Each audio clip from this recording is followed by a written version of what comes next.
मैं भूपेंद्र सिंह हूँ और मजदूर जो संगठन है सीटू उसका मंडी जिला का अध्यक्ष हूँ।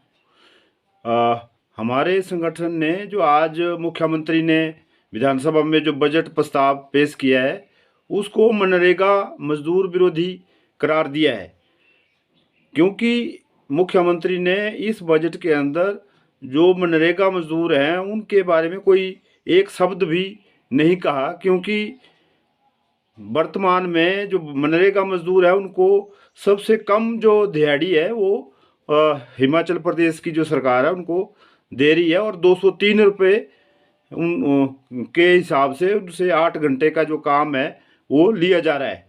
जबकि एक देश के अंदर, एक प्रदेश के अंदर एक तरह के काम के लिए एक तरह एक समान जो वेतन है वो होना चाहिए। ये हमारे माननीय सुप्रीम कोर्ट का भी फैसला है कि समान काम का समान वेतन दिया जाए। मगर मनरेगा मजदूर जो कि 8 घंटे काम करते हैं, जिसमें सबसे बड़ी मज़ेदार बात यह है कि मनरेगा में 90-95% महिलाएं काम करती है, और इन महिलाओं के द्वारा जो काम किया जा रहा है उसकी इतनी कम जो दिहाड़ी है वो देना सरकार की मनरेगा और महिला विरोधी सोच को भी दर्शाता है। और दूसरी तरफ आज प्रदेश के मुख्यमंत्री ने जो न्यूनतम दिहाड़ी है उसकी जो दर है वो 50 रुपये और बढ़ा के उसको 350 कर दिया है, मगर मनरेगा मजदूरों को 203 रुपये ही रखा गया है। मैं उनसे ये पूछना चाहता हूँ कि आज की डेट के अंदर, आज के समय में अगर सबसे ज़्यादा अगर कोई मजदूरी करता है वो मनरेगा में करता है, तो जब मनरेगा मजदूरों की दिहाड़ी में वृद्धि नहीं की गई तो उस 350 रुपये का लाभ किसको होगा? वो किसी को नहीं होगा, क्योंकि वर्तमान में जो लोक निर्माण विभाग है उसके अंदर सारा काम ठेके पे होता है, या कुछ मजदूर है वो रेगुलर आधार पे काम करते हैं।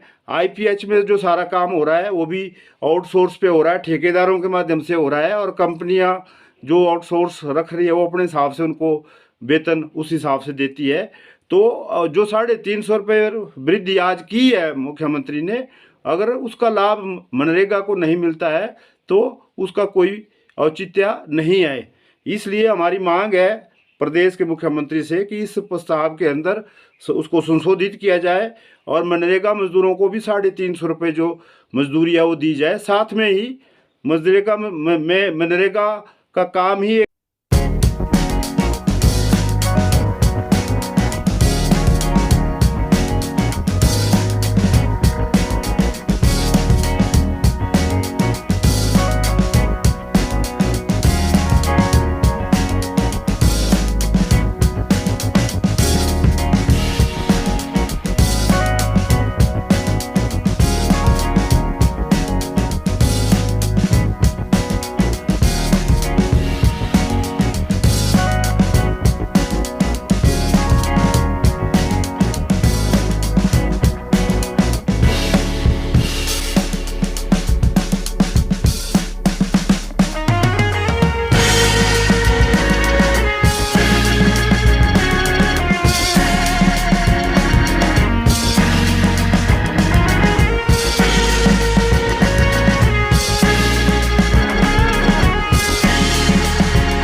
मैं भूपेंद्र सिंह हूँ और मजदूर संगठन सीटू का मंडी जिला का अध्यक्ष हूँ।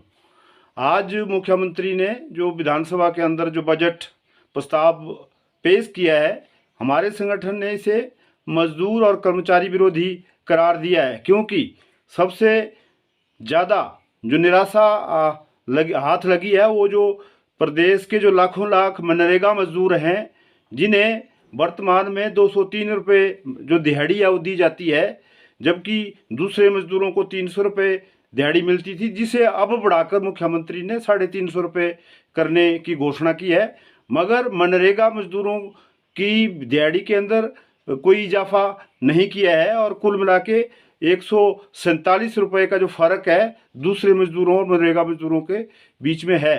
तो हमारी ये मांग है कि ये जो मनरेगा मजदूरों की जो दिहाड़ी है वो दूसरे जो दिहाड़ी सरकार ने तय किया 350 रुपये, वो एक बराबर उसमें होनी चाहिए।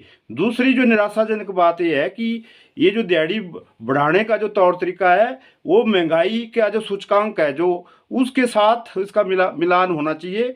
और ये जो अभी भी जो दिहाड़ी है वो 600 रुपये प्रतिदिन के हिसाब से होनी चाहिए, ऐसा मानना है। मगर अभी वो 350 रुपये की गई है। और ये दिहाड़ी भी बहुत से जो स्कीम वर्कर हैं, जो पार्ट टाइम वर्कर हैं, उनका जो मानदेय जिसको कहा जाता है वो मानदेय कुछ उसको बढ़ाया गया है। आंगनवाड़ी के मानदेय में कुछ वृद्धि की गई है, कुछ जो आशा वर्कर हैं, कोई जो जल रक्षक हैं, कोई दूसरे जो कैटेगरी के जो लोग हैं उनको उनके मानदेय में वृद्धि की गई है। मगर वो जो न्यूनतम वेतन, जो न्यूनतम दिहाड़ी 350 मासिक दैनिक है उससे वो कम है। अगर उस हिसाब से देखें तो 10,500 रुपये मिनिमम जो आज की जो दिहाड़ी की जो दर है उसके हिसाब से सभी प्रकार के जो मजदूर हैं, जो जिनको पार्ट टाइम या आउटसोर्स बोला जाता है, उनको उतना वेतन मिलना जरूरी है। जो कि ऐसा नहीं है, किसी को 4700 रुपये मिलने की बात की गई है, किसी को 5700, किसी को 6,000, मगर 10,500 रुपये से नीचे किसी भी सूरत में किसी भी कैटेगरी का जो मासिक वेतन है वो नहीं होना चाहिए। इसलिए ये जो सरकार ने ये जो बजट पेश किया है वो मजदूरों के खिलाफ है। दूसरा जो कर्मचारी हैं, खास तौर पे जिसमें जो आउटसोर्स कर्मचारी एक पॉलिसी की उम्मीद लेके बैठे हुए थे कि शायद इस बजट में कोई